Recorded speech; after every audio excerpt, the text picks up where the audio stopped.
Uh, Hi, good evening, everyone. Am I audible to everybody? Yes, Dr. Nivedita, you're audible. Okay, Shalo. So I hope you all are looking forward to today's discussion. Now, given the current situation, keeping up our spirits during these gloomy times is of utmost importance. And what better way to do it than to indulge in an academic feast to enrich our knowledge and help us become better clinicians. So, on that note, let's begin today's webinar. We will be having a panel discussion today on optimizing IVF and ICSI success. I am Dr. Nivedita Govardhan, an infertility consultant at Indira IVF Bhopal.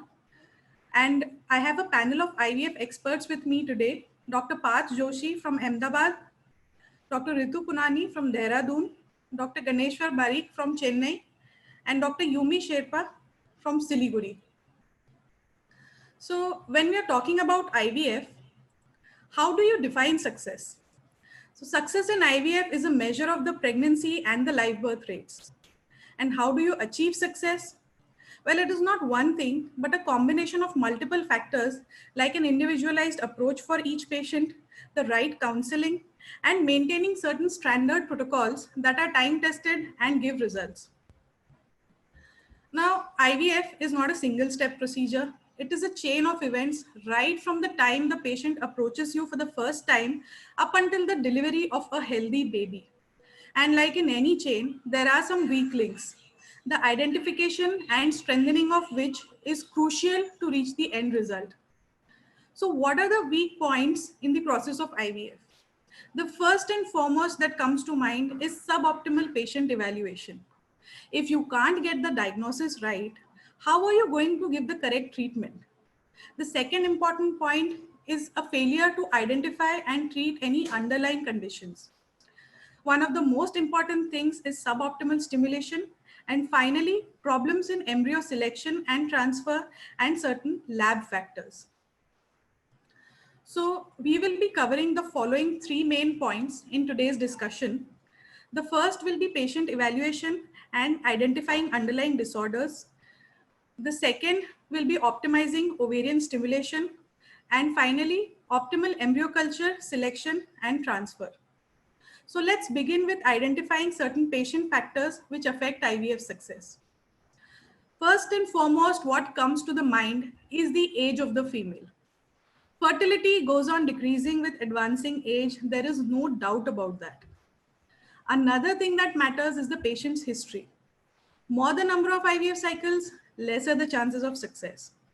Any previous pregnancy favors the outcome. BMI of the patient, whether underweight or overweight, has a bearing on the outcome, and certain lifestyle factors like alcohol or caffeine consumption, smoking, recreational drug use, and certain occupations. All of these factors affect the fertility potential of both men and women. So the emphasis of discussing this is that we need to identify those patient factors which are modifiable, like weight and certain lifestyle factors. And we have to work on improving those factors prior to starting treatment. Now, as regards age of the female, even though we cannot modify it, we can definitely modify our treatment plan according to the age to optimize success.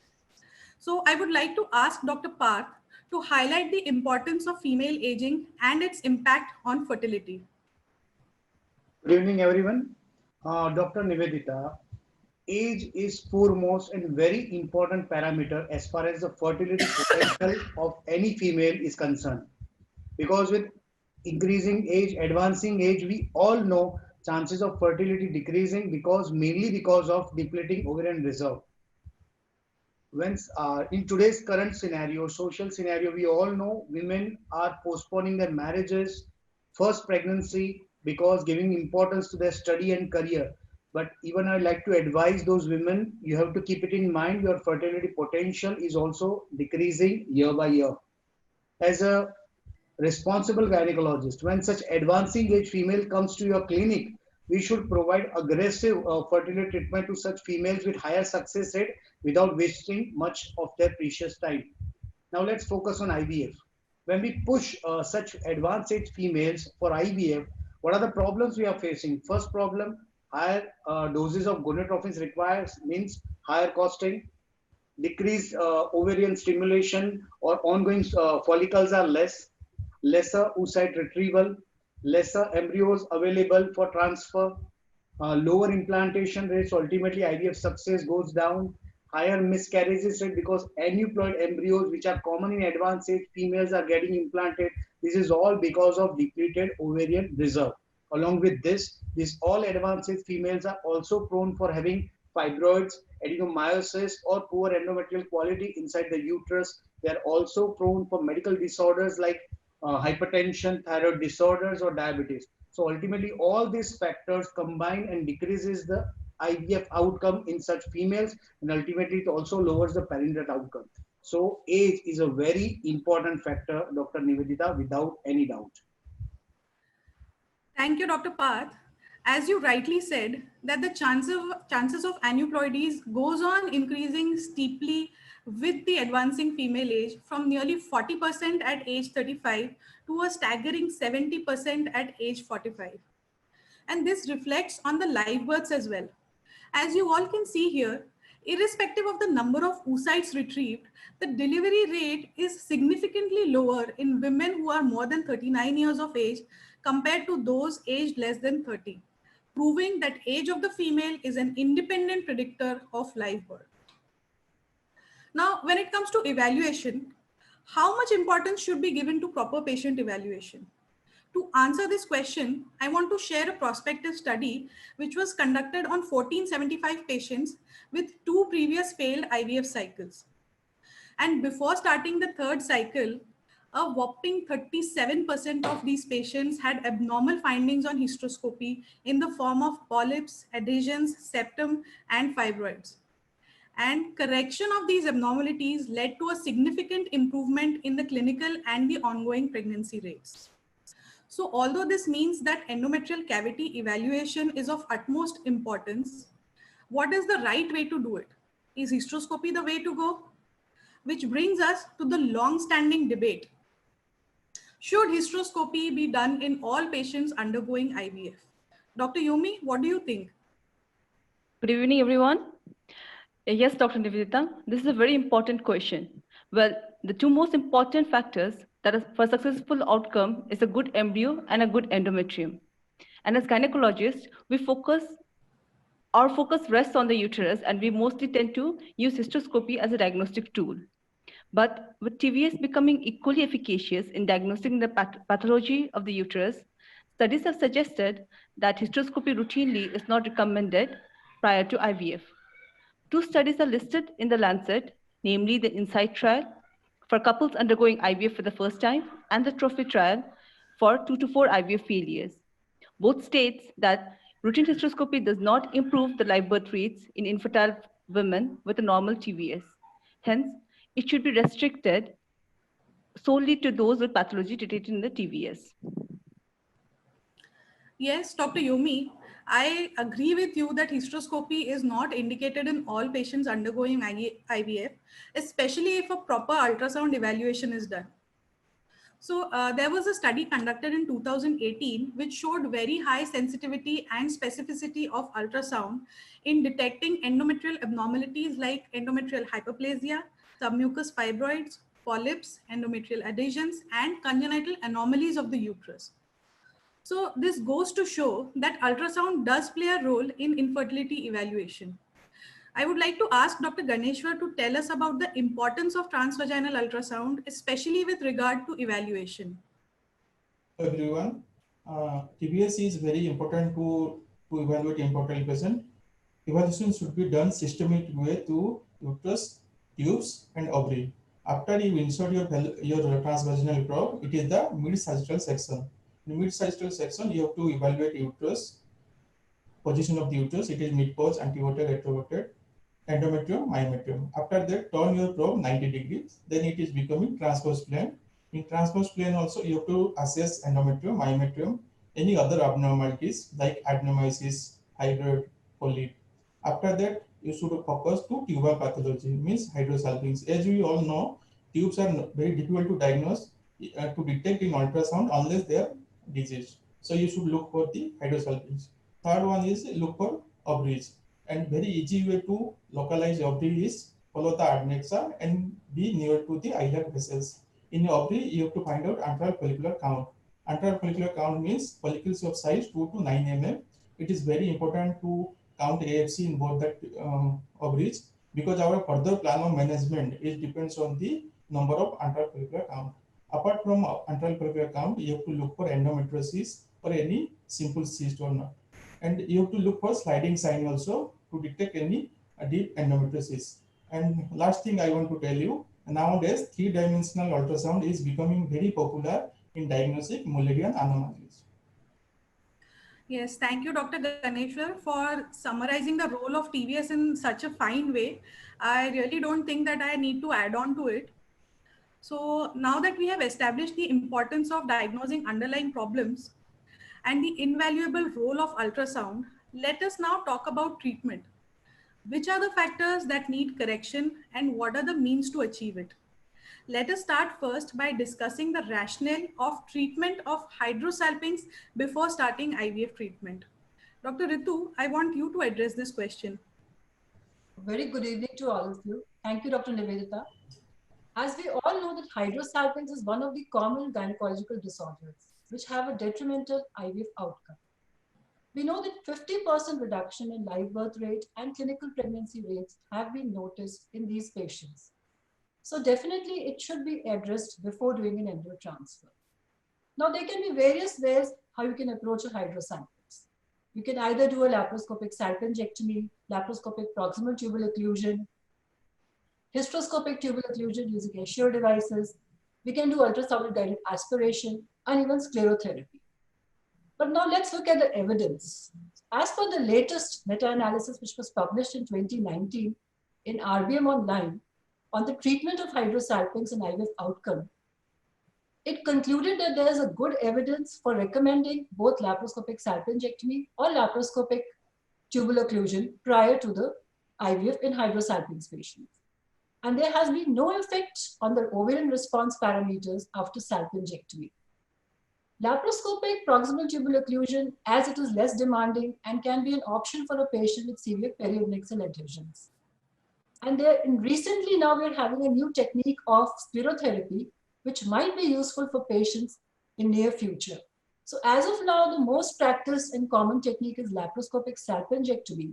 And we have to be very careful about one thing while performing lap salpingectomy, that we have to be very close to the tube when we are cauterizing and cutting the mesosalpinx.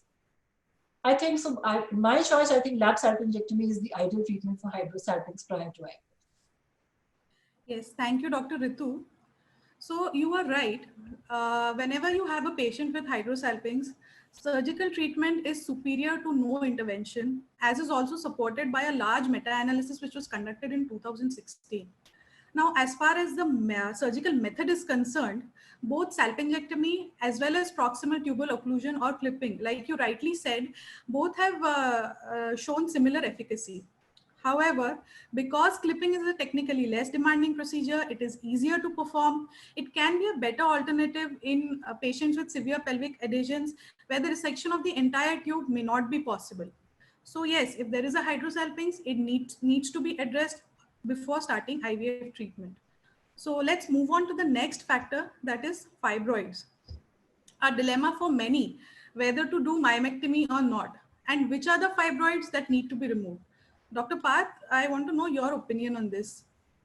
Yes, Dr. Nivedita, presence of fibroid concern every couple, even the treating gynecologist, whether it's going to affect my ongoing IVF treatment, whether it's going to affect my ongoing pregnancy, yes or no.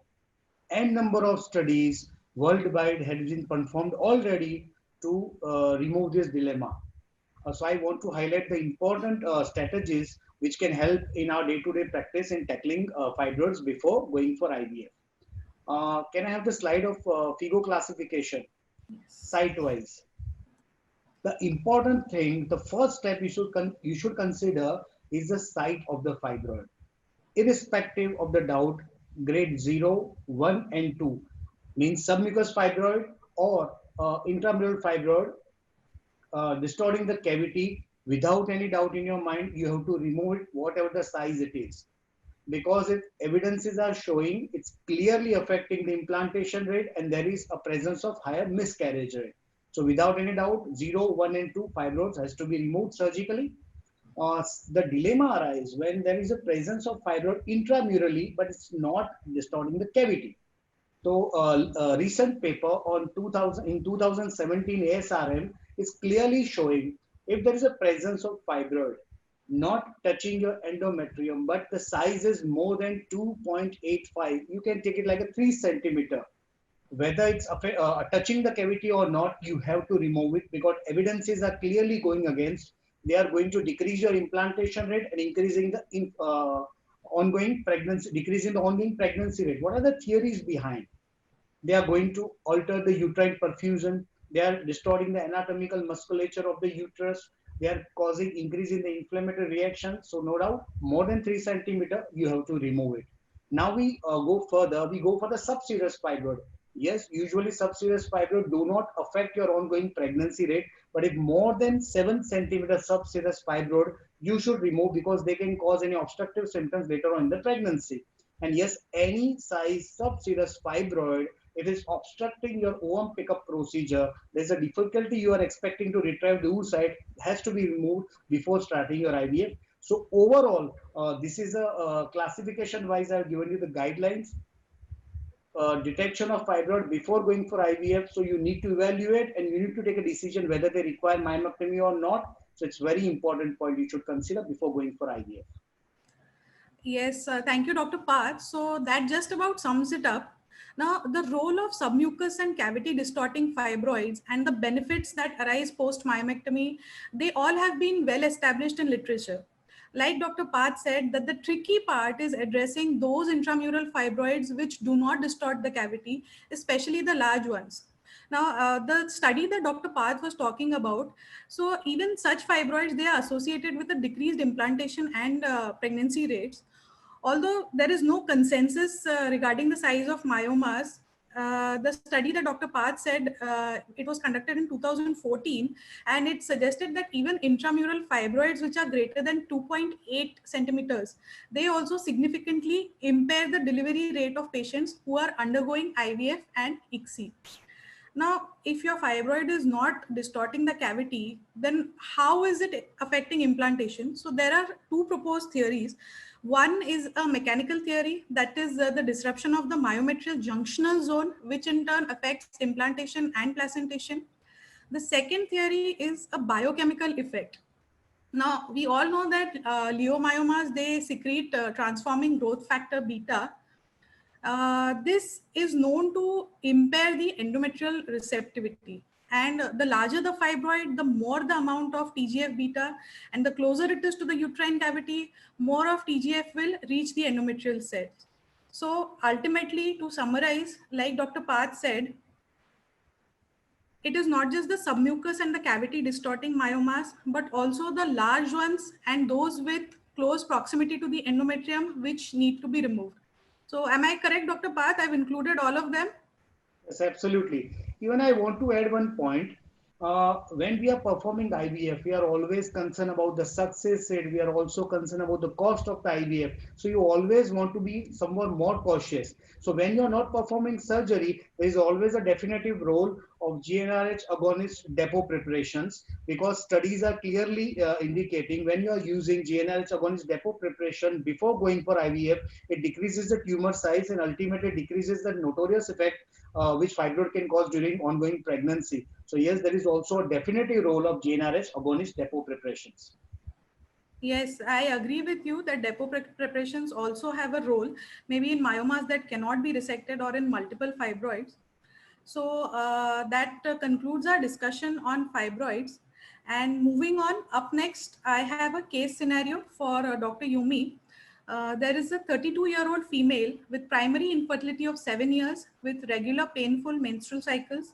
She has undergone 4 unsuccessful IUI cycles, and TVS shows a normal sized retroverted retroflexed uterus with endometrial thickness of 8.4 mm on 17th day of the cycle.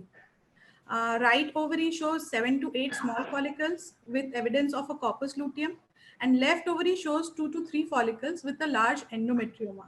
So Dr. Yumi, how should we proceed in this patient? Yes, Dr. Nivedita. Looking at the case, we see a 32-year-old female with a normal ovarian reserve and a large endometrioma. She has already gone 4 unsuccessful cycles of IUI. Now, as we have already established in our previous webinars, especially the one related with IUI, that this is not a best option, IUI is not a best option for this case. So without wasting any further time, I would like to proceed for IVF for this patient. Now coming to the endometrioma, guidelines suggest that in case of endometriosis, we should stage it first. In stage 1 and stage 2, there is insufficient evidence that surgery is superior to expected management, while in stage 3 and stage 4, surgery is proven beneficial for increasing the pregnancy rates.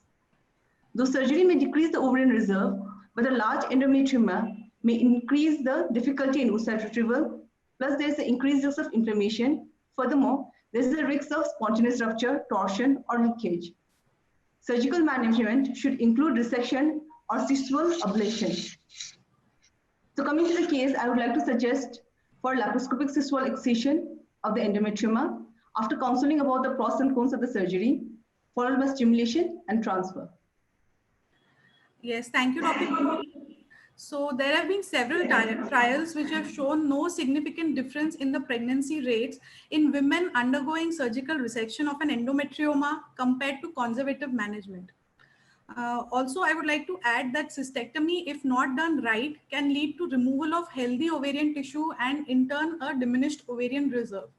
So it is best to leave small endometriomas as such, but bigger ones, like Dr. Yumi mentioned, they may warrant removal prior to starting IVF to avoid complications like torsion, hemorrhage, or a difficult oocyte retrieval. So that concludes the first part of our discussion. Now that we have identified and effectively managed the underlying problems, next comes the role of ovarian stimulation. A successful ovarian stimulation does not just mean getting good number of oocytes. It entails choosing the right protocol for each patient, minimizing the side effects, and at the same time, making sure that it is cost effective for everyone. So first, let's talk about ovarian reserve. Now, there are a number of tests involving some biochemical measures and some ovarian imaging that is collectively known as ovarian reserve tests. They have been proposed to help predict ovarian response or the reproductive potential. So the goal of ovarian reserve testing is to add more prognostic information to the counseling and the planning process. So let's find out from Dr. Ritu the importance of ovarian reserve testing and in particular, the role of AMH and AFC as predictors of ovarian reserve. Thank you, Dr. Nivedita. Ovarian reserve testing actually forms an important part of infertility evaluation. And the markers of ovarian reserve help us to predict not only the oocyte yield and response to ovarian stimulation after pickup, but they are actually poor predictors of fertility potential. The ability of AMH and AFC to predict the ovarian poor and excessive response has been well documented. And both AMH and AFC are highly sensitive in predicting poor and hyper response with a comparable efficacy. AFC actually tells us about the resting pool of oocytes assessed in the early follicular phase, which can be done by using a transvaginal ultrasound. It has a good reliability if done in an experienced center. And if you follow the NICE guidelines, an antral follicle count less than 4 indicates poor response, rather predicts poor response, and an AFC more than 16 predicts hyper response. Now, as far as AMH is concerned, it is a dynamic ovarian reserve marker, secreted from the antral and preantral follicles, as we all know. And there's not much of cyclical variation, so it can be assessed on any day of the cycle. But there is no internationally accepted assay so far, so there's a lot of difference in the absolute values. Again, if we go by NICE guidelines, AMH of less than 0.75 predicts poor response, and a value of more than 3.5 predicts a hyper response. So to conclude, I'll say that AMH and AFC both are good predictors of both poor and hyper response, and they both can be used individually without adding or trying to repeat the other tests so that we can have a better outcome, because both give you a conclusive value of which protocol should be followed and how should we stimulate the patient. Yes, thank you, Dr. Ritu. So overall, FSH has been the most commonly used screening test for diminished ovarian reserve, and it has been used for a long time. But AFC and AMH, they both exhibit less variability, and therefore they are promising predictors.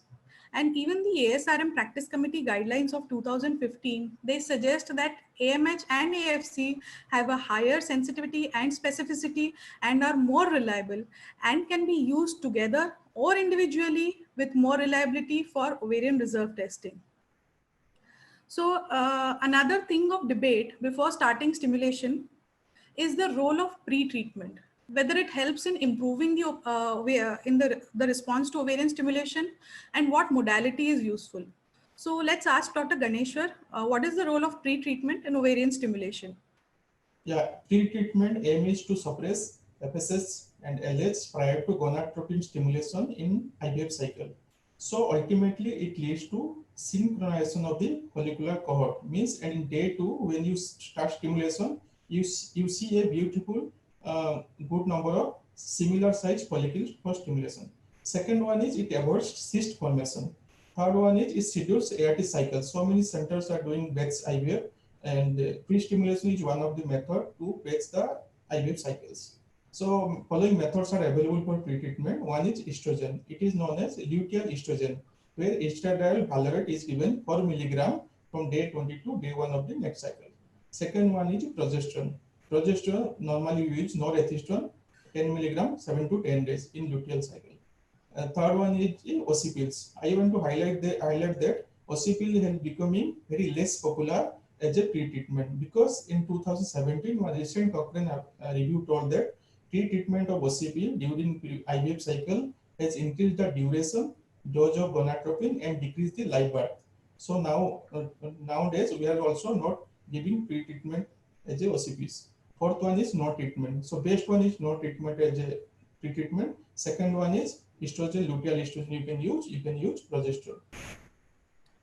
Yes, Dr. Ganeshwar, you are absolutely right.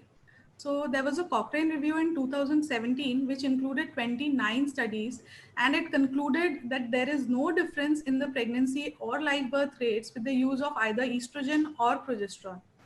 And contrary to this, the use of combined oral contraceptives is found to be associated with lower live birth rates. In conjunction with this, even the ESHRE guidelines recommend not to use COCs as pre-treatment, while estrogen and progesterone can be used for scheduling of cycles. But like Dr. Ganeshwar said, that no pre-treatment is probably the best treatment. So moving on, next we'll be talking about stimulation protocols, the hot debate. Which is better, the long-standing agonist protocol or the relatively newer antagonist protocol? So what do you say, Dr. Yumi? What is the current scenario? Dr. Nivedita, studies have shown comparable live birth rates between antagonist and agonist protocol, but again with a significant decrease in OHSS that has led antagonist protocol to be the protocol of choice. It is supported by the factors such as shorter duration, lower dose of gonadotropins used, and cost effectiveness. So ESHRE recommends antagonist protocol for high and normal responders, and in case of poor responders, both antagonists and agonists can be equally effective. Yes, Dr. Yumi, that's right.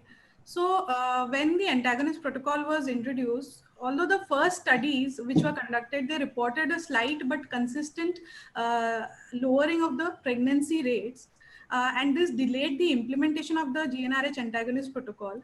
But there have been several large meta-analyses which have been published in the last 5 to 7 years which support similar live birth rates compared to the agonist protocol. And as of today, with regard to safety and cost effectiveness and similar efficacy to the agonist protocol, the antagonist protocol should be the first choice for all patients. Which brings us to the next big question: which gonadotropin to use? Although it has been established that recombinant preparations are superior to urinary and highly purified ones, there is still a debate regarding the use of recombinant FSH and HMG. So I would like to ask Dr. Ganeshwar about his opinion as to which drug is better. Yeah, it is very much debatable question. In every webinar or seminar you attend, definitely this question will ask recombinant FSH is better or HMG is better. According to recent study, according to 2017 one big RCT, it showed that both are almost equally inefficacious in number of oocyte retrieval, ongoing pregnancy rate. And it is supported by ESSER 2019 guideline also. According to it, both recombinant FSH and HMG both are equally efficacious. And but it should be individualized and cost factor has to be kept in mind before starting any either FSH or HMG. Okay. Yes, and Dr. Ganeshwar, do you think that there is any particular recommendation on the starting dose of gonadotropins? Yeah, starting dose of gonadotropin should be individualized. It should be individualized based on the age, AMH, AFC, and BMI. Usually, in normal responders, starting dose is 2 to 5 international unit. In hyper responder, 150 international unit, and poor responder, 300 international unit. And studies showing that more than 300 international unit has not much effective. Okay. So thank you, Dr. Ganeshwar. And I completely agree with you. Even the largest Cochrane meta-analysis and the most recent RCT conducted in 2017 all have shown that there is no significant difference between the two preparations with regard to either efficacy or safety, and both can be used according to our preference. So, but there is one more thing that I want to ask you, Dr. Ganeshwar. Is there any role of recombinant LH? What's your opinion regarding that? Yeah, LH during early follicular phase, definitely small amount of LH should be there for folliculogenesis, and LH is necessary towards the end cycle for follicular maturation. In normal responder, there is no added benefit of LH during stimulation, but definitely it has role in hypo responders, hypogonadism, because they have very low amount of LH. Definitely, you should add LH from day 2 of the stimulation during IVF. Second one is older age, means age more than 35 years. They have theca cell dysfunction. There you have to add LH from starting of your stimulation. Third one is poor responders. Definitely LH is added in poor responder during stimulation. And recombinant LH is little costly. Cost factor has to be kept in mind. Yes, right. That's absolutely right, Dr. Ganeshwar. So the need of LH supplementation, it arises in older patients and poor responders, and it has been shown to be beneficial over the use of recombinant FSH alone in a systematic review. However, considering the fact that the same benefit can also be achieved by the use of HMG, the Indian population might be better suited to the use of HMG with regard to cost effectiveness. Now, let's just take a look at management strategies in particular subsets of patients. So let us first start with poor responders. So the Poseidon classification of poor responders has been beautifully covered in the previous webinar. I just want to highlight the introduction of a new concept, that is the ART calculator, which gives an idea about the number of oocytes that is required to get one euploid embryo. So let's find out from Dr. Ritu, what are the management strategies for poor responders to optimize the oocyte yield? Thank you, Dr. Nivedita. Dr. Nivedita, can you please? Yeah, Yes, thank you yes. so much for sharing the slide. Yeah, you know, it's a very challenging question because management of poor responders, till date, we don't have very good evidence-based recommendations. Now, for the ease of understanding, as Dr. Nivedita has already told the 4 categories of Poseidon, it will be easy to understand the management as per the categories. Now, basically, Poseidon criteria came in 2016, and they call poor responders as low prognosis patients. So we have 4 categories, 1, 2, 3, and 4. Now, let's first talk about 3 and 4. These are the patients who have a very poor response, and that's why they're called poor responder. They have a poor prognosis, in fact. These group of patients could be helped by 4 manipulations in their stimulation strategies. First could be pre-stimulation. We can offer them, you know, in pre-stimulation strategies, we have androgens, or we can even use CoQ10. If we talk of stimulation strategies, we can see various stimulation protocols as already been discussed, but still I would like to mention, you can use either long agonist, you can use GnRH antagonist, you can use double stimulation, but then again, that's in still trial purposes. And then you have the minimal stimulation of the mild protocol. Now, if you look at the evidence, if you look at the latest research which has been published in Fertility Sterility, it says that in poor responders, especially of low category 3 and 4 posterion, the pregnancy outcomes are similar if you use the conventional protocol and you use the minimal dose protocol. So it's always better to go for minimal dose protocols because you require less dosage, it's going to be less cost effective and going to be patient friendly. So next point of intervention could be, can you offer them any adjuvants? So yes, we have adjuvants which could be either growth hormone or recombinant LH. Growth hormone has very weak evidence, so we do not suggest. Recombinant LH, again, already discussed in the previous speaker also. But again, I would like to stress that it has been proved by meta-analysis that recombinant LH has a role in increasing the live birth rates, especially in the category of Posadian 4, that is the patients between 36 to 40 years. Next could be the trigger. So can we change anything in the trigger? Trigger will again depend upon what stimulation protocol we have used.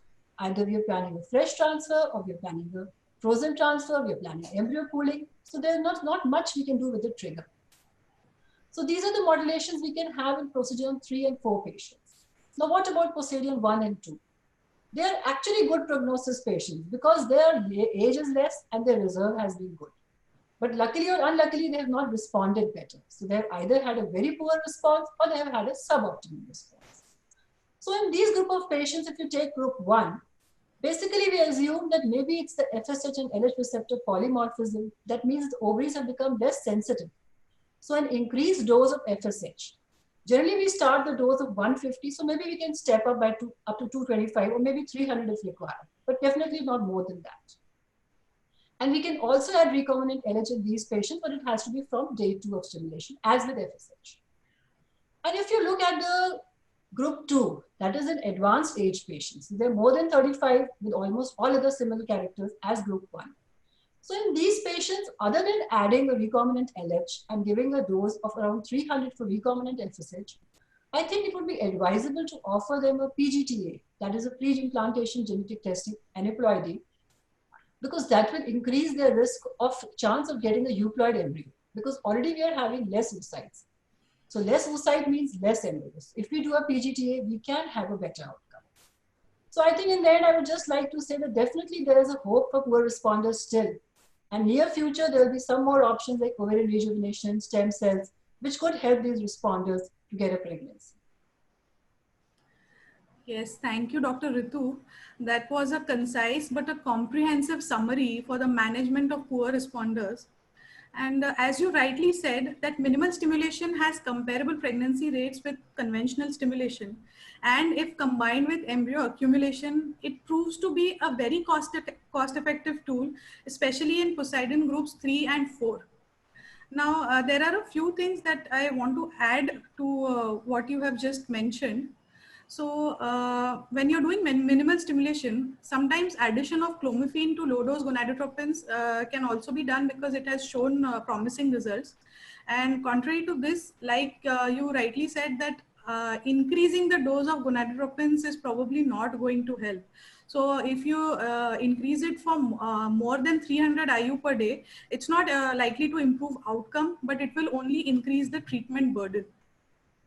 Now, regarding the role of adjuvants, there have been a few scattered studies which favor the use of adjuvants like testosterone, metformin, growth hormone, DHEA, but the evidence is insufficient to give any concrete recommendation. So that just about summarizes it. I would just like to mention one thing, the role of dual stimulation. It was covered in the previous webinar, but as of right now, its role is limited only to urgent fertility preservation, like for example, in cancer patients who want to preserve their oocytes. Now, more studies are required to establish its role in regular practice. So after poor responders, the focus shifts to the complete opposite. So I would like to ask Dr. Parth, what are hyper responders and the strategies for a good outcome in hyper responders? Yes, Dr. Nivedita. Hyper-responders are the patients showing escalated ovarian response to a normal stimulation in an IVF cycle. Our strategies after handling this hyper-responder should be clearly focused on mainly two things. Optimize the stimulation for the best possible oocyte yield. And second, we have to eliminate even the remote risk of developing OHSS later on. Even ASHRAE 2019 guidelines are clear cut about how to handle such hyper responders. So I want to highlight some of the very important strategies. First thing is pre-treatment. Metformin evidences suggest has a clear-cut role in decreasing the OHSS incidences. Recommended dose is 1500 mg in divided doses. Start at least 4 to 6 weeks prior, and you have to continue till 3 months of pregnancy. OC pills should not be used as they decreases the efficacy of the ongoing stimulation. Estrogen progesterone does not alter the efficacy, but yes, they can be used for scheduling of the IVF cycle. Now comes to the important part, stimulation. Without any doubt, antagonist protocol is the protocol of choice in handling hyperresponders. Another thing, choice of gonadotropins. Yes, RFSH and HMG both are equally efficacious in various studies, but personally, hyperresponders are mostly PCO patients, have already altered FSH-LH ratio, so I preferably use a recombinant FSH in such patient. Now, deciding the starting dose. Recommendations are start with the lowest dose possible, right? You also have to keep it in mind age, BMI, AFC, and AMH of the patient. So preferred dose are 150 to 187.5 international unit. Another thing is try to avoid frequent doses changes in between. Preferably, you can have a single shot to increase the dose if the stimulation is not optimal up to the mark. Another thing is evidences suggest no addition of recombinant LH, CC, or letrozole in such stimulation in hyperresponder patients. Now we move to the trigger date.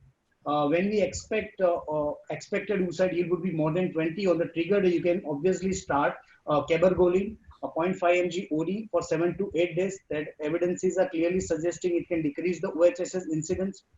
Trigger of choice is agonist trigger because absolutely we are going for a freeze-all cycle later on. So these are all the strategies to prevent OHSS in such hyper responders, and it's really important to implement such strategies to make our clinic OHSS free. Yes, that is the perfect summary, Dr. Parth. So like you rightly said, that OHSS is the worst nightmare of every practitioner, and patients with a higher than normal response are particularly at risk. So it is very important to predict, counsel, and individualize treatment to get the desired result and at the same time avoid complications. So that wraps up our discussion on ovarian stimulation. And now let's move on to the next part, that is the culture, selection, and transfer of a good embryo. Now, an often overlooked topic for the clinicians is the importance of having a good embryology laboratory. So let's find out from Dr. Ritu, what are the few basic requirements for an embryology lab to get a good result? Thank you, Dr. Nivedita. This is a very important and pertinent question, because we as clinicians many times tend to overlook the lab, forgetting that lab and embryologist are the two people who actually form the backbone of an IVF cycle. Now, the minimum physical requirements, personal requirement, and equipment procurements of a lab should be as per the ICMR guidelines. Other two things of prime importance are the lab, or the air quality, and the embryo culture conditions. Air quality can be controlled by a good air handling unit. And as far as culture conditions are concerned, we have to look into the culture vessel, that is the incubator. We have to look at the commercial media we are using, the temperature, oxygen concentration, CO2 concentration, humidity of the incubator, osmolarity of the media. Everything has to be perfect. All equipment, consumables, culture media should be tested as per the European directives. They should be CE marked. And all the plastics which are coming in contact with embryos and gametes should be non-toxic as tested by MEA. There should be gentle handling of the gametes. We should have a good backup of power, like we should have an uninterrupted power supply in the lab. There should be low intensity lights, and we should have an alarm system so that if there's any breakdown, we can identify the problem. So now to monitor all these things, you need something which is a quality management system. And a major determinant of success of an IVF lab is the QA/QC of the lab, that is quality assurance and quality control. Now, what does that include? So lab should have all the SOPs and procedures and protocols listed. We should maintain logs of all the list of equipments. Whatever quality control equipments are there, we should write their names. We should write the parameters which have to be checked, how frequently they have to be checked, And even what has to be checked. Like, some things have to be checked daily. Like we have to check the temperatures daily, oxygen concentration daily. Some things are checked yearly. Like we do annual maintenance of the filters, we do annual maintenance of the incubators. Then next we have to look for the KPI of the lab culture medias and the embryologist. And one thing more I should mention, before I conclude, because it's a never-ending topic, is the electronic witness system. So we are using this RI witness management system, which not only prevents the human errors which can happen otherwise in the lab, but it's also a good quality control tool which manages the large labs, helps to monitor the workload. We can audit our work, we can maintain the data. And in the end, before I conclude, one thing I would like to say is that there's just truly one important thing in the lab, and that is everything. So I feel there's every small thing in the lab which matters. We can't really name a thing what is important in lab. Yes, thank you, Dr. Ritu. So that was quite comprehensive. Now, like you rightly said, that although maintaining the environment of the lab is essential for the embryos and the gametes to thrive, but emphasis also needs to be laid on trying to minimize variables at every level for seamless working. Quality maintenance and standardization of protocols, culture conditions, drugs, procedures, incubator performance. If all these variables are made constant, then the only variable left to deal with will be the patient criteria. And this will make functioning of any IVF center more efficient and well organized. Now, improving the embryo quality is largely the embryologist's domain, but we as clinicians can also take some vital decisions to support their judgment. To highlight the points that we can work on, I have a case scenario for Dr. Parth. So there is a 30-year-old female with tubal factor infertility, a good ovarian reserve, normal semen parameters, good endometrium. ICSI was done twice, and both times 2 8-cell grade 1 embryos were transferred. Both the cycles failed. So what do you think, Dr. Parth, we can do differently for a successful outcome this time around? Yes, Dr. Nivedita, looking at the case, the first thing comes into our mind is why we have not preferred blastocyst stage embryo transfer this time in this patient. Because in last decade, n number of studies has been done comparing blastocyst stage embryo transfer versus cleavage stage embryo transfer. And it's clearly showing some of the very important advantages of blastocyst embryo transfer. So I would go for blastocyst embryo transfer this time in this female. Exactly, Dr. Parth. So that is what I was also speculating as to why can't we do a blastocyst transfer in this patient? Because studies dating as far back as 2005 have also demonstrated a significantly higher pregnancy and live birth rate with blastocyst transfer as compared to day 3 transfers. So Dr. Parth, can you please elaborate on the pros and cons of blastocyst culture? Absolutely, Dr. Nivedita. The clear-cut advantages are higher ongoing pregnancy rate, lower miscarriages rate. Another thing for embryologists, they can do a proper embryological evaluation, better evaluation on day 5.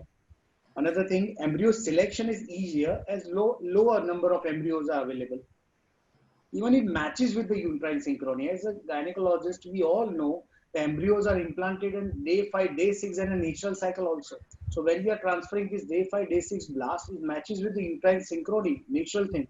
So these are all the advantages I would prefer in case of blastocyst transfer. I also want to highlight some of the theoretical disadvantages. First thing is a bit higher cancellation rate. When we are pushing all embryos, cleavage stage embryos to the blastocyst stages, some of the time, none of the embryos are available on day 5 to transfer.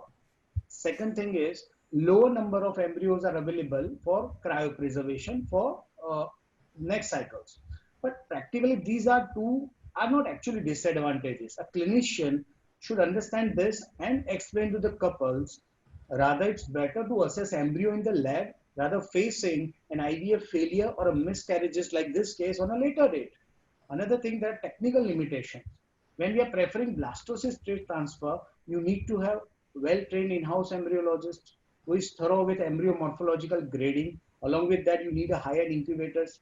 But in current era, every patient is demanding high success rate. So these are not actually limitations. It's a necessity you should have in your laboratory, right? So from my side, the clear conclusion is blastocyst transfer is almost always preferable than a cleavage stage embryo transfer. Yes, rightly said, Dr. Path. Now, like with any procedure, even blastocyst culture has a few shortcomings, but considering the advantages that it has to offer, even the SART National Summary of 2017 has advocated that the practice of blastocyst culture in view of the significantly higher implantation and live birth rates.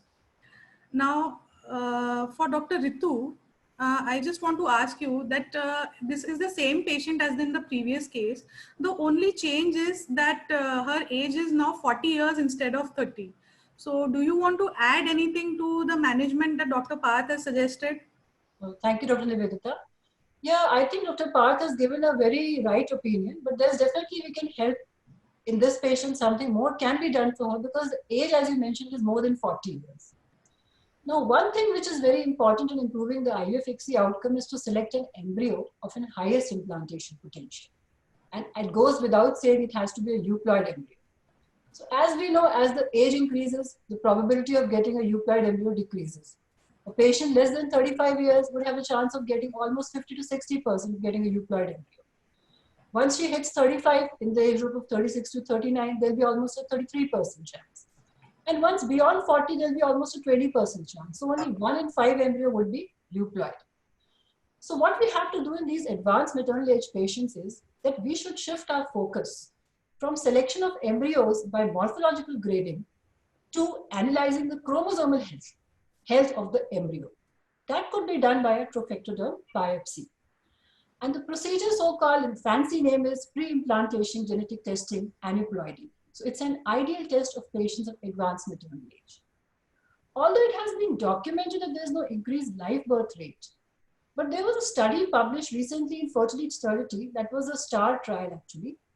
It showed that there was an increase in the ongoing pregnancy rate up to 20 weeks of gestation for patients who were in the age group of 36 to 40 years. So stressing the fact that definitely in advanced maternal age patients, PGTA could be helpful.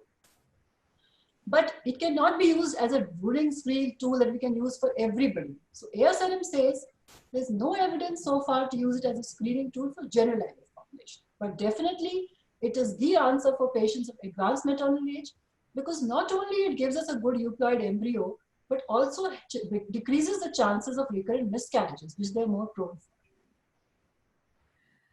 for. Yes, Dr. Ritu, that is absolutely correct. So with advancing female age, the biggest challenge that we face is the increasing risk of aneuploidies, especially after the age of 35.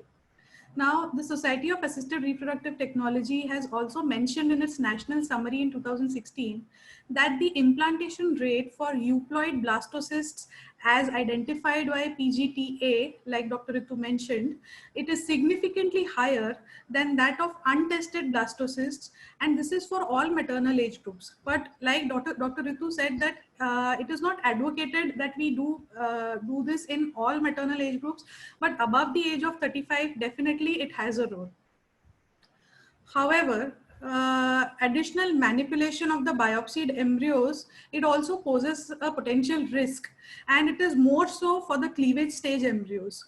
So whereas technically biopsy of the trophectoderm in blastocysts, it is relatively safer.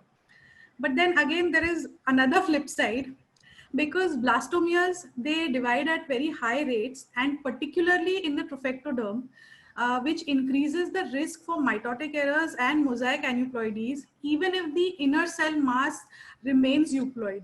So this can cause a misdiagnosis of aneuploidy even in a potentially euploid embryo. So Dr. Ritu, what do you think about mosaicism? Like if there is a diagnosis of a mosaic embryo, can we transfer it, or should we defer? Dr. Nivedita, there has been a lot of controversy in that. But then ultimately we have got a PGDIS guidelines regarding this. And this suggests that any embryo which has a mosaicism of less than 20% can be transferred if there is no other euploid embryo. And embryos which have more than 80% definitely cannot be transferred. Then there was another study by Gremit et al. Who actually scored these chromosomal anemosaicisms. Like he said, you can give a score of 0, you can give a score up to 5. So score of 0 are the problems, mosaicisms, which can be easily transferred, and 5 are the ones which we have to defer. So now we have a lot variety of chromosomes, embryos, which we can transfer even with mosaicism. Yes, that's right, Dr. Ritu. So whenever you have an embryo report which says that it is a low mosaic, or like Dr. Ritu said that 20%, we can still consider transfer in these patients because there is a likelihood of getting a healthy live birth, even with these embryos. So considering that invasive PGT is associated with a lot of risks, so I want to know from Dr. Parth if there is any role of non-invasive PGT. Comparing non-invasive PGT to a conventional PGT. What we do in conventional PGT? Laser is applied on the trophoectoderm to retrieve at least 6 to 10 trophoectoderm cells.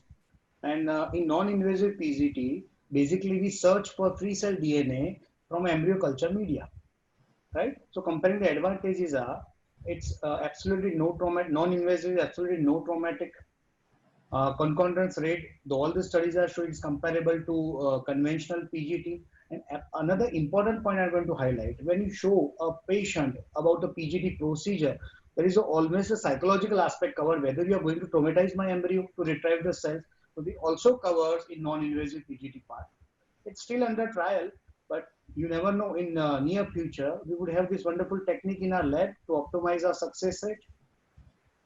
Yes. Yes, thank you, Dr. Parth. Like you rightly said that there are some recent studies which have shown a promising outcome, and non-invasive PGT may prove to be an invaluable tool in the future. So when we are talking about advanced age and PGT, there is another thing that comes to mind, and that is the risk of multiple births, which is associated with nearly all ART procedures. Now, for older women, especially with comorbidities and existing health problems, multiple pregnancy may exaggerate their pre-existing problem. And there is also an added risk of preterm births and subsequent neonatal complications, especially in women with uniconvulate uterus and those with history of cervical incompetence. So a proposed way to avoid this is by adopting elective single embryo transfer. But it is also associated with, there is a risk of lower success rates. Now, there was the BEST trial, which was conducted in 2013, and it showed similar success rate of double embryo transfer when compared with single embryo transfer combined with PGTA. And it was associated with a significantly lower multiple pregnancy rate. So to conclude, I would like to say that there might be a future for elective single embryo transfer with PGTA in improving the pregnancy rates and at the same time avoiding the complications of multiple pregnancy. So now, again, as PGT requires embryo freezing and transfer needs to be deferred till the results of the biopsy. So let's talk about frozen transfers. Dr. Yumi, can you tell us if frozen embryo transfer has a better chance of giving a positive outcome as compared to a fresh transfer?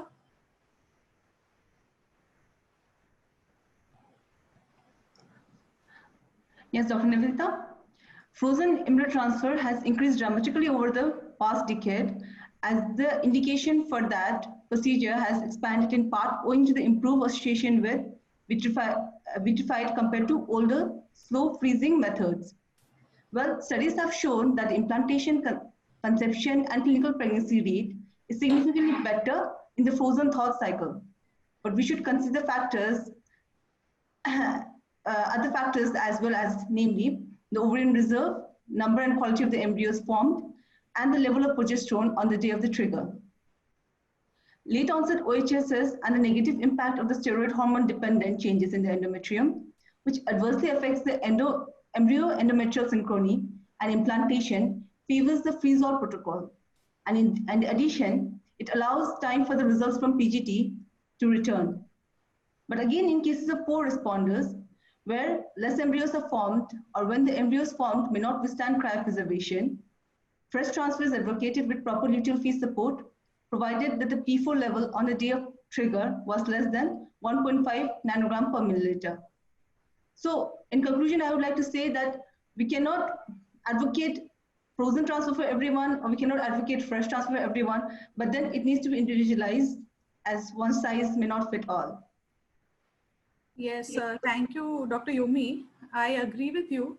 So, contrary to previous concerns over freeze-thaw injuries of the embryo, now the advances in embryo freezing techniques like the use of vitrification, like Dr. Yomi suggested, it has shown a higher embryo survival rate when compared with slow freezing. And this has resulted in significantly higher implantation and pregnancy rates per transfer. However, it is not a universal protocol, and like Dr. Yumi suggested, that fresh transfers may actually give better results in poor responders, especially in Poseidon groups 3 and 4.